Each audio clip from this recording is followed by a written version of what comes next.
आदि में परमेश्वर ने आकाश और पृथ्वी की सृष्टि की, और पृथ्वी बेडौल और सुनसान पड़ी थी, और गहरे जल के ऊपर अंधियारा था, तथा परमेश्वर का आत्मा जल के ऊपर मंडलाता था।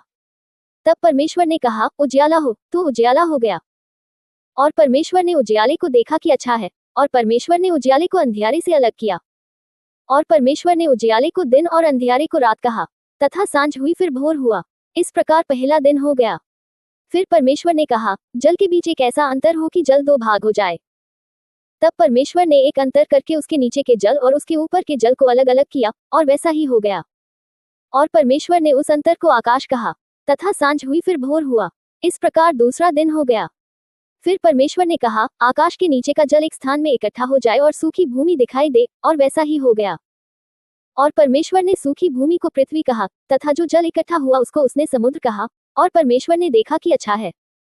फिर परमेश्वर ने कहा, पृथ्वी से हरी घास तथा बीज वाले छोटे छोटे पेड़ और फलदायी वृक्ष भी, जिनके बीज उन्हीं में एक एक की जाति के अनुसार होते हैं, पृथ्वी पर उगे, और वैसा ही हो गया।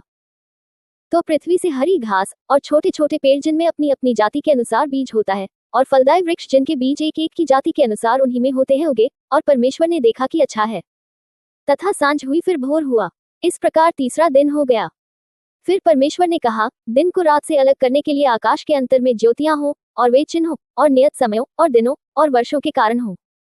और वे ज्योतियां आकाश के अंतर में पृथ्वी पर प्रकाश देने वाली भी ठहरे, और वैसा ही हो गया। तब परमेश्वर ने दो बड़ी ज्योतियां बनाई, उनमें से बड़ी ज्योति को दिन पर प्रभुता करने के लिए, और छोटी ज्योति को रात पर प्रभुता करने के लिए बनाया, और तारागण को भी बनाया। परमेश्वर ने उनको आकाश के अंतर में इसलिए रखा कि वे पृथ्वी पर प्रकाश दें, तथा दिन और रात पर प्रभुता करें, और उजियाले को अंधियारे से अलग करें। और परमेश्वर ने देखा कि अच्छा है। तथा सांझ हुई फिर भोर हुआ। इस प्रकार चौथा दिन हो गया। फिर परमेश्वर ने कहा, जल जीवित प्राणियों से बहुत ही भर जाए, और पक्षी पृथ्वी के ऊपर आकाश के अंतर में उड़े। इसलिए परमेश्वर ने जाति जाति के बड़े बड़े जल जंतुओं की और उन सब जीवित प्राणियों